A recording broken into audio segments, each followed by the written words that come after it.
ರಾಜಕಾಲುವೆ ಒತ್ತುವರಿ ಮಾಡಿದವರು ಕೋರ್ಟ್ನಿಂದ ಸ್ಟೇ ತಂದು ತೋರಿಸಿದ್ದಾರೆ. ಹೀಗಾಗಿ ಪಾಲಿಕೆ ತೆರವು ಕಾರ್ಯಕ್ಕೆ ಅಡ್ಡಿಯಾಗಿತ್ತು.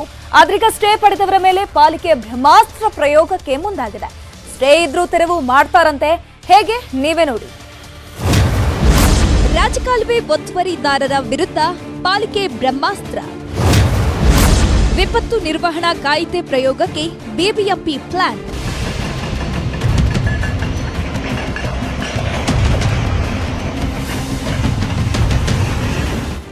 ಮಹಾನಗರ ಬೆಂಗಳೂರಿಗೆ ಅತಿ ದೊಡ್ಡ ಶಾಪ ಅಂದ್ರೆ ಅದು ಒತ್ತುವರಿಯಿಂದಲೇ ಮಳೆ ಬಂದಾಗ ಪ್ರವಾಹ ಸೃಷ್ಟಿಯಾಗುತ್ತೆ.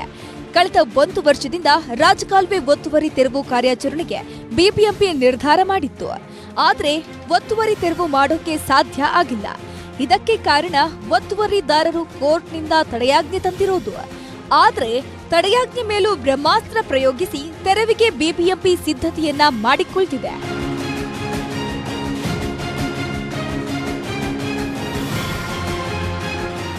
ಶ್ರೀಮಂತರು ಕೋರ್ಟ್ನಿಂದ ಸ್ಟೇ ತಂದಿದ್ದಾರೆ. ರಾಜಕಾಲುವೆ ಹಿಂದೆ ಮುಂದೆ ತೆರವಾಗಿದೆ. ಆದ್ರೆ ಮಧ್ಯದಲ್ಲಿರೋ ಶ್ರೀಮಂತರ ಆಸ್ತಿಗೆ ಸ್ಟೇ ಇದೆ. ಹೀಗಾದ್ರೆ ರಾಜಕಾಲುವೆ ನಿರ್ಮಿಸೋದು ಹೇಗೆ ಅನ್ನೋದು ಪಾಲಿಕೆಗೆ ದೊಡ್ಡ ಸವಾಲಾಗಿತ್ತು. ಈಗ ಕರ್ನಾಟಕ ರಾಜ್ಯ ವಿಪತ್ತು ನಿರ್ವಹಣಾ ಕಾಯ್ದೆಯನ್ನ ಬಳಸಿ ಕೋರ್ಟ್ ಸ್ಟೇ ಇದ್ರೂ ತೆರವು ಮಾಡಲು ಅವಕಾಶ ಇದೆ. ಹೀಗಾಗಿ ನಾವು ಈ ಕಾಯ್ದೆಯನ್ನ ಬಳಸ್ತೀವಿ ಎಂದಿದ್ದಾರೆ ಆಯುಕ್ತರು. ಎಲ್ಲಿ ನಮಗೆ ನೀರು ನಿಂತಾಯಿತು ಅಂತ ಆದರೆ ಮತ್ತು ಏನಾದರೂ ಬೇರೆ ಆ್ಯಕ್ಟ್ನಲ್ಲಿ ಈ ಥರ ರೆವೆನ್ಯೂ ಆ್ಯಕ್ಟ್ನಲ್ಲಿ ಬಂದುಬಿಟ್ಟಿದೆ ಅಂದರೆ ನಾವು ಈಗ ಡಿಸಾಸ್ಟರ್ ಮ್ಯಾನೇಜ್ಮೆಂಟ್ ಆ್ಯಕ್ಟ್ನಲ್ಲಿ ಡಿಸಿಗೆ ಇದನ್ನು ಕೊಟ್ಟು ಅವ್ರ ಕಡೆಯಿಂದ ಆ್ಯಕ್ಷನ್ ತಗೊಳ್ಳೋಕ್ಕೆ ಹೇಳ್ತಾ ಇದ್ದೀವಿ. ಉಪಮುಖ್ಯಮಂತ್ರಿ ಅವರು ಹೇಳ್ತಕ್ಕಂಥ ವಿಚಾರ, ಮಳೆ ಬಂದಾಗ, ನೆರೆ ಹಾವಳಿ ಬಂದಾಗ ಆಗ ಇದು ಎಲ್ಲ ಕೇಳೋಕ್ಕೆ ಆಗುವುದಿಲ್ಲ. ನೀರು ಹರಿಯುವಿಕೆಗಾಗಿ ಪ್ರದತ್ತವಾದ ಅಧಿಕಾರ ಏನು ಡಿಸಾಸ್ಟರ್ ಮ್ಯಾನೇಜ್ಮೆಂಟ್ ಆ್ಯಕ್ಟ್ನಲ್ಲಿ ಇದೆ ಅದು ಚಲಾಯಿಸಲೇಬೇಕಾಗಿರುತ್ತದೆ, ಅದು ಚಲಾಯಿಸುತ್ತೇವೆ ಅಂತ ಹೇಳ್ತಾ ಇದ್ದಾರೆ. ನಾವು ಚಲಾಯಿಸ್ತೇವೆ.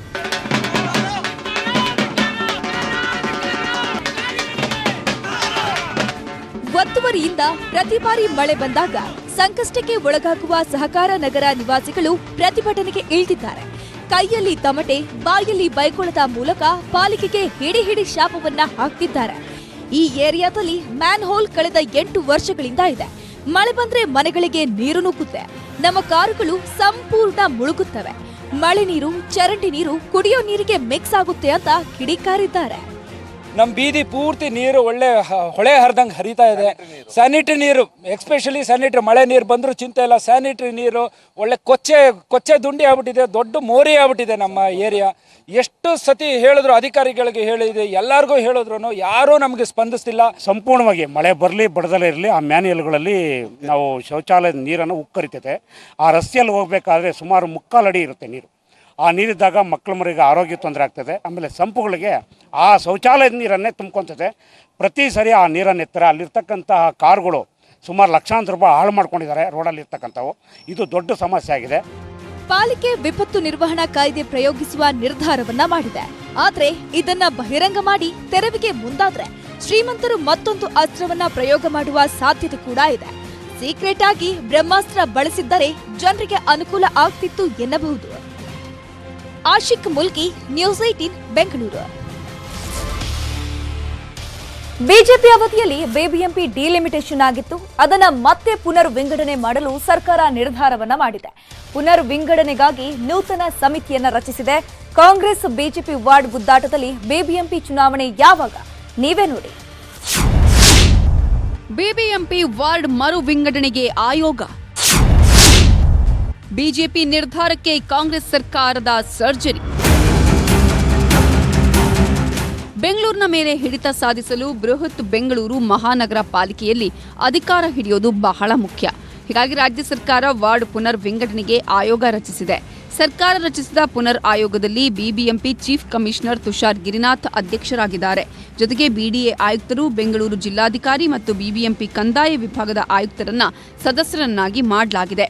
ಡಿಲಿಮಿಟೇಷನ್ಸ್ ಹಿಂದೆ ಬಿಜೆಪಿ ಸರ್ಕಾರ ಇದ್ದಾಗ ಅವರ ಮನಸೋ ಇಚ್ಛೆ ಮಾಡಿದ್ದಾರೆ. ಶಾಸಕರು ಇಲ್ಲದೆ ಇರ್ತಕ್ಕಂಥ ಕಡೆ ಆ ಬಿಜೆಪಿ ಪಕ್ಷದ ಎಂಪಿಗಳು ಮತ್ತು ಅವರ ಪಕ್ಷದ ಕಾರ್ಯಕರ್ತರು ಅವ್ರು ಯಾವ ರೀತಿ ಬೇಕೋ ಮಾಡ್ಕೊಂಡಿದ್ದಾರೆ ಅಂತೇಳಿ ಬಿಬಿಎಂಪಿ ಮುಂದೆ ಸ್ಟ್ರೈಕು ಮಾಡಿದ್ದೀವಿ. ಕೋರ್ಟ್ಗೂ ಕೇಸ್ ಹಾಕಿದ್ವಿ. ನಾವು ರಿಸರ್ವೇಷನ್ಸ್ ತಪ್ಪು ಮಾಡಿದ್ದಾರೆ ಅಂತ ಗೌರ್ಮೆಂಟೇ ಕೋರ್ಟೇ ವಜಾ ಮಾಡಿದ್ರು. 12 ವಾರಗಳ ಒಳಗಾಗಿ ವರದಿ ಸಲ್ಲಿಕೆಗೆ ಸೂಚನೆ. 3 ತಿಂಗಳ ಬಳಿಕವೇ ಬಿಬಿಎಂಪಿ ಚುನಾವಣೆ. ಹೈಕೋರ್ಟ್ ಸೂಚನೆಯಂತೆ ವಾರ್ಡ್ ಪುನರ್ ವಿಂಗಡಣೆಯ ಹಳೆಯ ಅಧಿಸೂಚನೆ ಕೈಬಿಟ್ಟ ರಾಜ್ಯ ಸರ್ಕಾರ ಹೊಸದಾಗಿ ವಾರ್ಡ್ ಡಿಲಿಮಿಟೇಷನ್ಗೆ ಆಯೋಗ ರಚಿಸಿದೆ. ಹೈಕೋರ್ಟ್ ಆದೇಶದಂತೆ 12 ವಾರಗಳಲ್ಲಿ ವರದಿಗೆ ಸೂಚನೆ ನೀಡಲಾಗಿದೆ. ಸಚಿವ ರಾಮಲಿಂಗಾರೆಡ್ಡಿ ಮಾತನಾಡಿ, ವಾರ್ಡ್ ವಿಂಗಡಣೆ ವಿಚಾರ ಅಧಿಕಾರಿಗಳಿಗೆ ಬಿಟ್ಟಿದ್ದೇವೆ. ಬಿಜೆಪಿಯವರು ರಾಜಕೀಯವಾಗಿ ವಾರ್ಡ್ ಪುನರ್ ವಿಂಗಡಣೆ ಮಾಡಿದ್ರು. ಹೀಗಾಗಿ ಹೊಸದಾಗಿ ವಾರ್ಡ್ ಪುನರ್ ವಿಂಗಡಣೆ ಮಾಡ್ತೇವೆ ಅಂದಿದ್ದಾರೆ. ಮುಕ್ತ ಆಯುಕ್ತರ ಒಂದು ಕಮಿಟಿ ಇತ್ತಲ್ಲ, 1 ವರ್ಷ ಆಯಿತು. 1 ವರ್ಷ ಆದಮೇಲೆ 1 ವರ್ಷ 2 ತಿಂಗಳು ಆ ಸಮಿತಿ ಅಸ್ತಿತ್ವದಲ್ಲೇ ಇರಲಿಲ್ಲ, ಗೆಜೆಟ್ಟೇ ಆಗಿರಲಿಲ್ಲ, ಗೌರ್ಮೆಂಟ್ ಆರ್ಡರ್ಸೇ ಆಗಿರಲಿಲ್ಲ. ಅದನ್ನು ಮೊನ್ನೆ ಹೈಕೋರ್ಟ್ಗೆ ಮೆನ್ಷನ್ ಮಾಡಿದ್ರಿಂದ ಇವರು ಮಾಡಿರ್ತಕ್ಕಂಥದ್ದೆಲ್ಲ ನಲ್ ಅಂಡ್ ವಾಯ್ಡ್ ಅಂತ ಆಯಿತು. ಡಿಲಿಮಿಟೇಷನ್ಸು ನಾವು ಇಂಟರ್ಫಿಯರ್ ಆಗಲ್ಲ, ನಾವು ಅಧಿಕಾರಿಗಳಿಗೆ ಬಿಡ್ತೀವಿ, ಅಧಿಕಾರಿಗಳು ಕರೆಕ್ಟಾಗಿ ಮಾಡಲಿ. ಹೋದ ವರ್ಷ ಮಾಡಿದ್ದು ರಾಜಕಾರಣಿಗಳು. 2020ರ ಸೆಪ್ಟೆಂಬರ್ನಲ್ಲಿ ಬಿಬಿಎಂಪಿ ಸದಸ್ಯರ ಅವಧಿ ಪೂರ್ಣಗೊಂಡಿತ್ತು. ಆಡಳಿತಾತ್ಮಕ ದೃಷ್ಟಿಯಿಂದ 243 ವಾರ್ಡ್ಗಳನ್ನಾಗಿ ಮಾಡಲು ಮುಂದಾಗಿತ್ತು. ವಾರ್ಡ್ ವಿಂಗಡಣೆ ಮಾಡಲಾಗಿತ್ತು. ಆದರೆ ವಾರ್ಡ್ ಮರು ವಿಂಗಡಣೆ ಸೂಕ್ತವಾಗಿಲ್ಲ ಅಂತ ಪಾಲಿಕೆ ಮಾಜಿ ಸದಸ್ಯರು ಕೋರ್ಟ್ ಮೊರೆ ಹೋಗಿದ್ರು. ಈಗ ಸರ್ಕಾರ ಸರಿ ಮಾಡಲು ಮುಂದಾಗಿದೆ. ಸರ್ಕಾರದ ಸಚಿವರು ಪಾಲಿಕೆ ಚುನಾವಣೆ ಈ ವರ್ಷವೇ ನಡೆಯುತ್ತೆ ಅಂತಿದ್ದಾರೆ. ಆದರೆ ಆಯೋಗ ಪುನರ್ರಚನೆ, ಕೋರ್ಟ್ ಪ್ರಕರಣ ಇತ್ಯರ್ಥ ಆಗದಿರುವ ಹಿನ್ನೆಲೆಯಲ್ಲಿ ಚುನಾವಣೆ ಮತ್ತಷ್ಟು ವಿಳಂಬವಾಗುವ ಸಾಧ್ಯತೆ ಹೆಚ್ಚಾಗಿದೆ. ಆಶಿಕ್ ಮುಲ್ಕಿ, ನ್ಯೂಸ್ 18 ಬೆಂಗಳೂರು. ಇತ್ತೀಚೆಗೆ ಟಿಪ್ಪರ್ ಲಾರಿಗಳು ಕಂಡ್ರೆ ಜನ ಭಯ ಪಡುವಂತಾಗಿದೆ. ಕಳೆದ 1 ವಾರದಲ್ಲಿ ಆನೇಕಲ್ ತಾಲೂಕಿನಲ್ಲಿ ನಡೆದ ಅಪಘಾತಗಳಲ್ಲಿ ಟಿಪ್ಪರ್ ಲಾರಿಗೆ 3 ಜನ ಬಲಿಯಾಗಿದ್ದಾರೆ. ಇದಕ್ಕೆ ಕಾರಣ ಏನು ನೋಡಿ. ಆನೇಕಲ್ನಲ್ಲಿ ಟಿಪ್ಪರ್ ಲಾರಿಗಳ ಅಟ್ಟಹಾಸಕ್ಕೆ 3 ಬಲಿ. ಒಂದೇ ವಾರದಲ್ಲಿ ದುರ್ಘಟನೆ, ಸ್ಪೀಡ್ ಬ್ರೇಕ್ಗೆ ಆಗ್ರಹ. ಬೆಂಗಳೂರಿಗೆ ಹೊಂದಿಕೊಂಡಂತೆ ಇರುವ ಆನೇಕಲ್ನಲ್ಲಿ ಒಂದೇ ವಾರದಲ್ಲಿ ಟಿಪ್ಪರ್ ಲಾರಿಗಳಿಂದ 3 ಜನ ಪ್ರಾಣವನ್ನ ಕಳೆದುಕೊಂಡಿದ್ದಾರೆ. ಆನೇಕಲ್ ಸಮೀಪದ ದೊಡ್ಡಕೆರೆ ಬಳಿ ಬೈಕ್ಗೆ ಟಿಪ್ಪರ್ ಡಿಕ್ಕಿಯಾಗಿ ಚಿನ್ನಯ್ಯಪಾಳ್ಯದ ರೇಣುಕೇಶ್ ಬಲಿಯಾಗಿದ್ರು. ದೊಮ್ಮಸಂದ್ರ ಬಳಿ ಮೊಮ್ಮಕ್ಕಳಿಗೆ ಶಾಲಾ ಬ್ಯಾಗ್ ಅನ್ನು ಕೊಡಿಸಲು ಹೋಗಿದ್ದ ಪದ್ಮಾವತಿ ಎಂಬುವವರು ಶನಿವಾರ ಸಾವನ್ನಪ್ಪಿದ್ರು. ಇವತ್ತು ಚಂದಾಪುರ ಬಳಿ 7 ವರ್ಷದ ಬಾಲಕಿ ಲಕ್ಷ್ಮೀ ಪ್ರಿಯಾ ಜಾಮಿ ಬಲಿಯಾಗಿದ್ದಾಳೆ. ಇವರ ಸಾವಿಗೆ ಟಿಪ್ಪರ್ ಲಾರಿಗಳ ಅತಿ ವೇಗವೇ ಕಾರಣ ಅನ್ನೋದು ಜನರ ಆಕ್ರೋಶ. ಹಿಂದೆ ಬಂದು ಟಿಪ್ಪರ್ ಅವ್ರನ್ನ ಹಾರ್ನ್ ಹೊಡೆದವಣ, ಏನಪ್ಪ ಟ್ರಾಫಿಕ್ ಅಂತ ನಾನು ಹೇಳ್ಬಿಟ್ಟು ಕೈ ಹಿಂಗೆ ತೋರಿಸಿದ್ವಿ, ಸ್ವಲ್ಪ ಮೆತ್ತಗೆ ಬರ್ರಿ ಅಂತ. ಅವನು ಸ್ವಲ್ಪ ಮುಂದೆ 2 ಗಾಡಿ ಪಾಸ್ ಆದ್ಮೇಲೆ ಅವನು ಮುಂದೆ ಇವನು ಹೋಗ್ಬೇಕು ಅಂತ ಹೇಳ್ಬಿಟ್ಟು ನನ್ನ ಗಾಡಿನ ಬಂದು ಲೆಫ್ಟ್ ಟಚ್ ಮಾಡಿ ಮುಂದೆ ಹೋಗ್ಬಿಟ್ಟು ಎಳ್ಕೊಂಡು ಹೋಗ್ಬಿಟ್ಟಿದ್ದಾನೆ. ಆನೇಕಲ್ ತಾಲೂಕಿನಲ್ಲಿ ಟಿಪ್ಪರ್ ಲಾರಿಗಳ ಹಾವಳಿ ಹೆಚ್ಚಾಗಿದೆ. ಟಿಪ್ಪರ್ ಲಾರಿಗಳಲ್ಲಿ ಸ್ಪೀಡ್ ಬ್ರೇಕರ್ ಇಲ್ಲ. ಅತಿ ವೇಗವಾಗಿ ಸಾಗುವ ಟಿಪ್ಪರ್ ಚಾಲಕರು ಕೆಲವೊಮ್ಮೆ ಕುಡಿದು ವಾಹನ ಚಲಾಯಿಸುತ್ತಾರೆ. ಅತಿ ವೇಗವೇ ಕಾರಣ ಅನ್ನೋದು ಆರೋಪ. ಸಂಬಂಧಪಟ್ಟ ಅಧಿಕಾರಿಗಳು ಟಿಪ್ಪರ್ ಲಾರಿಗಳ ಆಟಾಟೋಪಕ್ಕೆ ಬ್ರೇಕ್ ಹಾಕಬೇಕಿದೆ. ಈ ಸಿಟಿ ಒಳಗಡೆ ನೈಟ್ ಟೈಮ್ ಮಾತ್ರ ಅಲೌಡ್ ಐತೆ ಅಂತಾರೆ. ನೋಡಿ, ಓಡಾಡ್ತಾನೆ ಐತೆ ಗಾಡಿಗಳು ಅದ್ರ ಪಾಟಿಗೆ ಹೋಯ್ತಾನೆ ಇರ್ತೈತೆ, ಬರ್ತಾನೆ ಇರ್ತೈತೆ, ಹೇಳೋರಿಲ್ಲ ಮಾಡೋರಿಲ್ಲ. ಕಮ್ಮಿ ಅಂದರೆ ವೀಕ್ಲಿ 1-2 ಆಕ್ಸಿಡೆಂಟ್ ಆಗೇ ಐತೈತೆ. Accident ಆಗದವ್ರೆಲ್ಲ ಸ್ಪಾಟಲ್ಲೇ death ಆಗವ್ರೆ. ಜಾಸ್ತಿ ಆಕ್ಸಿಡೆಂಟ್ ಐತೈತೆ ಸರ್. ಇದಕ್ಕೇನಾದ್ರೂ ಗೌರ್ಮೆಂಟ್ ಅವ್ರು ಆದಷ್ಟು ಜಲ್ದಿ ಬೇಗ ಇದಕ್ಕೆ ಬಗ್ಗೆ ಚರ್ಚೆ ತಗೊಬೇಕು ಸರ್. ಈ ಹಿಂದೆ ಕೂಡ ಫೆಬ್ರವರಿ 1ರಂದು ಮಗಳನ್ನ ಶಾಲೆಗೆ ಕರೆದೊಯ್ಯುತ್ತಿದ್ದಾಗ ಕಾಂಕ್ರೀಟ್ ಮಿಕ್ಸರ್ ಲಾರಿ ಡಿಕ್ಕಿ ಹೊಡೆದು ಕಾರಿನಲ್ಲೇ ತಾಯಿ ಹಾಗೂ ಮಗಳು ಸಾವನ್ನಪ್ಪಿದ್ರು. ಅಜಾಗರೂಕತೆ ಚಾಲನೆ ಹಾಗೂ ಸ್ಪೀಡ್ ಬ್ರೇಕರ್ ಅಳವಡಿಕೆ ಬಗ್ಗೆ ಆರ್ಟಿಒ ಅಧಿಕಾರಿಗಳು ಕ್ರಮವನ್ನ ತೆಗೆದುಕೊಳ್ಳಬೇಕಿದೆ. Aduru Chandru, news 18 Anekal. Welcome back. Shakti ಯೋಜನೆ ಜಾರಿಯಾದ ಬಳಿಕ ಇಂದು 2ನೇ ವೀಕೆಂಡ್. ಮೊದಲ ವೀಕೆಂಡ್ನಲ್ಲಿ ಮಹಿಳಾ ಪ್ರಯಾಣಿಕರಿಂದ ತುಂಬಿ ತುಳುಕ್ತಾ ಇದ್ದ ನಗರದ ಮೆಜೆಸ್ಟಿಕ್ ಬಸ್ ನಿಲ್ದಾಣ ಇಂದು 2ನೇ ವೀಕೆಂಡ್ನಲ್ಲಿ ಖಾಲಿಯಾಗಿತ್ತು. ಇದು ಆಷಾಢ ಮಾಸ ಆಗಿರುವ ಹಿನ್ನೆಲೆ ಮಹಿಳೆಯರು ಪುಣ್ಯಕ್ಷೇತ್ರಗಳಿಗೆ ಭೇಟಿ ಕೊಡುವುದು ವಿರಳ. ಇದು ಒಂದು ಕಾರಣ ಇರಬಹುದು ಅಂತ ಅಂದಾಜಿಸಲಾಗಿದೆ. ಈ ಬಗ್ಗೆ ನಮ್ಮ ಪ್ರತಿನಿಧಿ ಆಶಿಕ್ ಮುಲ್ಕಿ ನಡೆಸಿದ ಒಂದು ಪ್ರತ್ಯಕ್ಷ ವರದಿ ಇಲ್ಲಿದೆ ನೋಡಿ. ಶಕ್ತಿ ಯೋಜನೆ ಜಾರಿಯಾಗಿ ಇದು 2ನೇ ವೀಕೆಂಡ್ನಲ್ಲಿ ಈ ಒಂದು ಯೋಜನೆಗೆ ನೀರಸ ಪ್ರತಿಕ್ರಿಯೆ ವ್ಯಕ್ತ ಆಗ್ತಾ ಇರುವಂತದ್ದು. ಕಳೆದ ವಾರಾಂತ್ಯದಲ್ಲಿ ಮೆಜೆಸ್ಟಿಕ್ ಬಸ್ ನಿಲ್ದಾಣ ಸಂಪೂರ್ಣವಾಗಿ ರಶ್ ಆಗಿತ್ತು. ಆದ್ರೆ ಈ ಬಾರಿ ಸ್ವಲ್ಪ ಪ್ರಮಾಣದಲ್ಲಿ ಮಹಿಳೆಯರ ಸಂಖ್ಯೆ ಕಡಿಮೆ ಆಗಿದೆ. ಇದಕ್ಕೆ ಸಾಕಷ್ಟು ಕಾರಣಗಳು ಕೂಡ ಇದಾವೆ. ಇದು ಆಷಾಢ ಮಾಸ ಆಗಿರುವಂತಹ ಹಿನ್ನೆಲೆಯಲ್ಲಿ ಪುಣ್ಯಕ್ಷೇತ್ರಗಳ ಭೇಟಿ ಮಾಡೋದಕ್ಕೂ ಕೂಡ ಮಹಿಳೆಯರು ಹಿಂದೇಟಾಗ್ತಾರೆ. ಮತ್ತೆ ಕಳೆದ ವಾರ ಅಂದ್ರೆ ಈಗಾಗಲೇ ಈ ಒಂದು ಯೋಜನೆ ಜಾರಿಯಾಗಿ 10-15 ದಿನಗಳಾಗಿದೆ. ಆ ಒಂದು ಕ್ರೇಜ್ ಕೂಡ ಕಡಿಮೆ ಆಗಿರಬಹುದು. ಹೀಗೆ ಸಾಕಷ್ಟು ಕಾರಣಗಳಿಂದ ಈ ವಾರಾಂತ್ಯದಲ್ಲಿ ಮಹಿಳೆಯರ ಸಂಖ್ಯೆ ಸಂಪೂರ್ಣವಾಗಿ ಕಡಿಮೆ ಆಗಿರುವಂತದ್ದು ದೃಶ್ಯಗಳಲ್ಲೂ ಕೂಡ ನಾವು ನೋಡ್ತಾ ಹೋಗಬಹುದು. ನೀವು ನೋಡ್ತಾ ಇರುವಂತದ್ದು ಬೆಂಗಳೂರಿನ ಮೆಜೆಸ್ಟಿಕ್ KSRTC ಬಸ್ ನಿಲ್ದಾಣ. ಈ ಒಂದು ಬಸ್ ನಿಲ್ದಾಣ ನಿಲ್ದಾಣ ಕಳೆದ ವಾರಾಂತ್ಯದಲ್ಲಿ ಜನರಿಂದ ತುಂಬಿ ತುಳುಕ್ತಾ ಇತ್ತು. ಆದರೆ ಈ ಬಾರಿ ಸಂಪೂರ್ಣವಾಗಿ ಬಿಕೋ ಎನ್ನುತ್ತಾ ಇರುವಂತಹ ಒಂದು ವಾತಾವರಣ ಇಲ್ಲಿ ಸೃಷ್ಟಿಯಾಗಿರುವಂತದ್ದು. ಕಳೆದ ವಾರ ಹೋಲಿಸಿಕೊಂಡ್ರೆ ಈ ವಾರ ಏನು ಜನರ ಮಹಿಳಾ ಪ್ರಯಾಣಿಕರ ಸಂಖ್ಯೆ ಸಂಪೂರ್ಣವಾಗಿ ಇಳಿಕೆ ಕಂಡಿದೆ. ಸುಮಾರು 70ರಿಂದ 80% ಇಳಿಕೆ ಕಂಡಿರುವಂತದ್ದು. ಸಾಮಾನ್ಯ ದಿನಗಳಲ್ಲಿ ಯಾವ ರೀತಿಯಾಗಿರುವಂತಹ ವಾತಾವರಣ ಬಸ್ ನಿಲ್ದಾಣಗಳಲ್ಲಿತ್ತೋ ಅದೇ ರೀತಿಯಾಗಿರುವಂತಹ ವಾತಾವರಣ ಇಲ್ಲಿ ಇರುವಂತದ್ದು. ಒಟ್ಟಾರೆ ಈ ಒಂದು ಸರ್ಕಾರದ ಶಕ್ತಿ ಯೋಜನೆ ಅನ್ನುವಂಥ ಒಂದು ಗ್ಯಾರಂಟಿ ಏನಿದೆ, ಈ ಗ್ಯಾರಂಟಿಗೆ ಈ ವಾರಾಂತ್ಯದಲ್ಲಿ ಒಂದು ನೀರಸ ಪ್ರತಿಕ್ರಿಯೆಯನ್ನ ಮಹಿಳೆಯರು ತೋರಿದ್ದಂತೂ ಈ ಮೂಲಕ ನಮಗೆ ದೃಢ ಆಗ್ತಾ ಇರುವಂತದ್ದು. ಕ್ಯಾಮರಾ ಪರ್ಸನ್ ಗುರುಶೇಖರ್ ಜೊತೆ Ashok Mulki, news 18 Bengaluru. Welcome back. Silicon city ಬೆಂಗಳೂರಿನಲ್ಲಿ ಬಕ್ರೀದ್ ಹಬ್ಬಕ್ಕೆ ತಯಾರಿ ಜೋರಾಗಿದೆ. ಬಕ್ರೀದ್ ಅಂದಮೇಲೆ ವೆರೈಟಿ ತಳಿಯ ಕುರಿಗಳು ಇದ್ದೇ ಇರ್ತವೆ. ಇದ್ರ ಬಗ್ಗೆ ಇಂಟ್ರೆಸ್ಟಿಂಗ್ ಮಾಹಿತಿ ಇಲ್ಲಿದೆ ನೋಡಿ.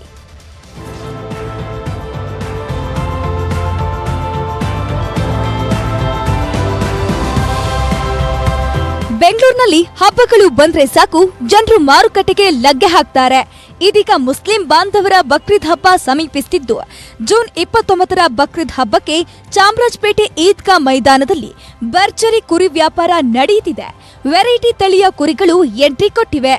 ಬೆಂಗಳೂರು ನಗರದಲ್ಲಿ ಭರ್ಜರಿ ಕುರಿ ವ್ಯಾಪಾರ ನಡೀತಾ ಇರುವಂತದ್ದು. ಸಾಕಷ್ಟು ರೈತರು ತಾವು ಸಾಕಿರುವಂತಹ ಕುರಿಗಳನ್ನ ತಂದು ಇಲ್ಲಿ ಮಾರಾಟಕ್ಕಿಟ್ಟಿದ್ದಾರೆ.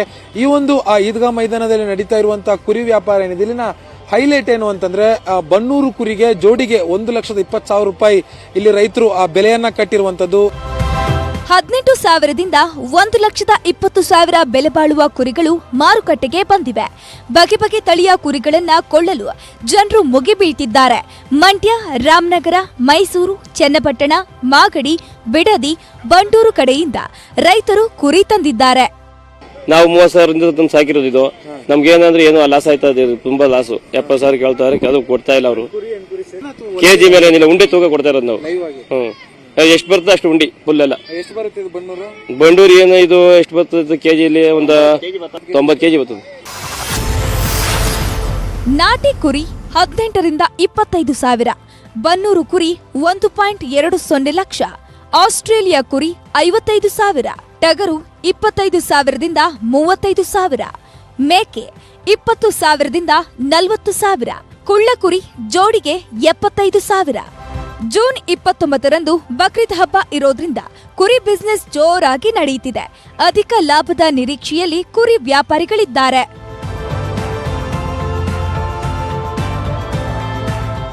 ರಂಜನ್ ಶಿರ್ಲಾಲ್, ನ್ಯೂಸ್ 18 ಬೆಂಗಳೂರು. ರಾಜರಾಜೇಶ್ವರಿ ತಾಂತ್ರಿಕ ಮಹಾವಿದ್ಯಾಲಯದಲ್ಲಿ ಕಲಾ ಸೌರಭ 2023 ಆಚರಣೆ ಮಾಡಲಾಯಿತು. ನಟಿ ರಾಗಿಣಿ ಪ್ರಜ್ವಲ್ ಭಾಗಿಯಾಗಿ ಕಾರ್ಯಕ್ರಮಕ್ಕೆ ಚಾಲನೆಯನ್ನು ಕೊಟ್ಟರು. ಬಳಿಕ ವಿದ್ಯಾರ್ಥಿಗಳ ಜೊತೆ ಸಖತ್ ಸ್ಟೆಪ್ ಹಾಕಿದ್ರು. ಇದಾಗಿತ್ತು ಇವತ್ತಿನ ನಮ್ಮ ಬೆಂಗಳೂರು. ನೋಡ್ತಾ ಇರಿ ನ್ಯೂಸ್ 18, ಜಾಲ ನಮ್ಮದು, ಬಲ ನಿಮ್ಮದು.